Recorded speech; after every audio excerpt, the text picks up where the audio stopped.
Good morning, John Paulk here with Pacific Companies. Here to talk to you today about the interview process and its role, the key role it plays in winning the war for talent. We're going to talk about both the phone interview as well as the on-site interview. First, however, I'd like to speak to you about managing the process, specifically keeping track of your numbers.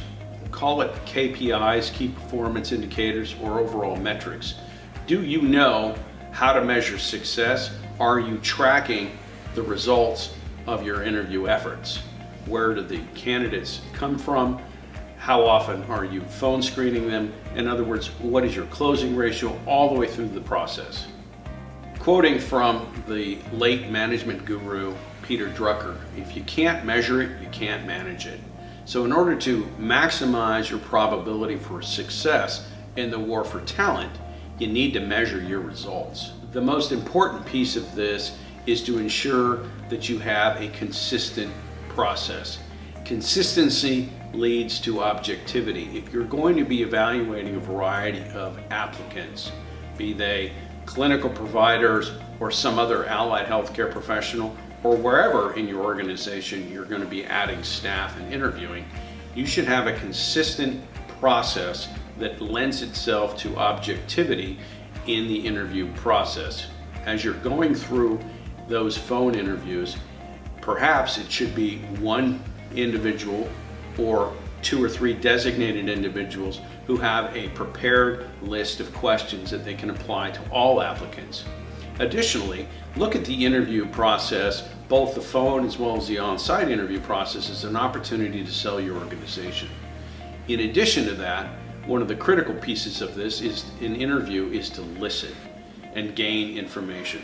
Everybody knows in a social situation we all want to talk about ourselves. The same applies to a candidate. A candidate that gets to talk about themselves feels as though that you are genuinely interested in them.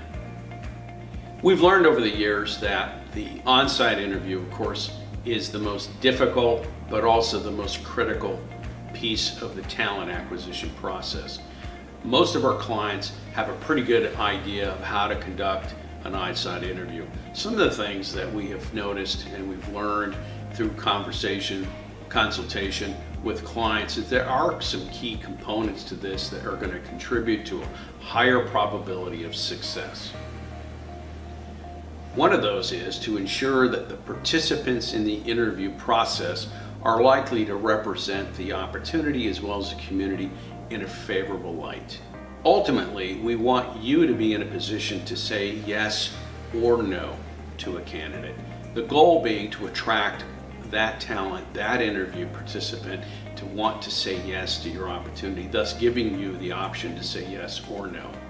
I've worked with clients in the past that greeted their interviewees at the airport when they arrived. I've worked with a number of clients that was success attributed that in part to having a gift basket, welcoming that interview family to their community, making them feel welcomed. Oftentimes, it's those little details that leave the biggest favorable impression of your community.